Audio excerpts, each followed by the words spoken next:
এই পড়াশোনার ভালো লাগে না, দেশের পড়াশোনা। আমার পাসপোর্ট হয়ে গেছে, আমার যামুগা বিদেশ। কানাডা যাবো নাকি জার্মানি যাবো না অস্ট্রেলিয়া যাবো বাল।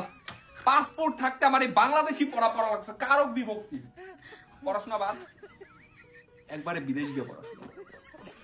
আমার তো পাসপোর্ট আছে, আমি কি পড়তাছি বাপ। এক্সকিউজ মি, আপনার কিছু একটা পড়ে গেছে। Sorry, I have a boyfriend. আমার কাছে কিন্তু পাসপোর্ট আছে।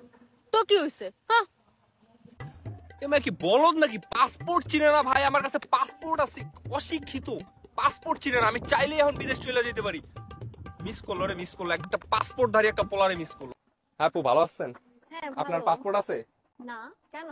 সরি, পাসপোর্ট ছাড়া মানুষদের সাথে কথা বলি না। বলদ নাকি? দোস্ত, 500 টাকা ধার হইব রে। কবে দিবি? এই মনে কর পাসপোর্টটা তো হাতে পেয়ে গেছি, বুঝছস? তোকে তো পাসপোর্ট নাই। এই মনটা চাইলেই বিদেশ যাবো, আর বিদেশ গেলেই তোর টাকা ভাই আমি ফেরত দিয়ে দিব। কসম, আমি বিদেশ পাড়া দেওয়ার আগেই তোর টাকাটা দিয়ে দিব। তোরা পাসপোর্টের কদরটা বুঝলি না ভাই। আমি যখন বিদেশ যামুগা, তোরা খালি আফসোস করবি, তখন খালি পাসপোর্ট নাই, তোরা বিদেশ যেতে পারতাছিস না। বুঝবি বুঝবি, যেদিন বুঝবি এদিন। পাসপোর্ট আছে আমার।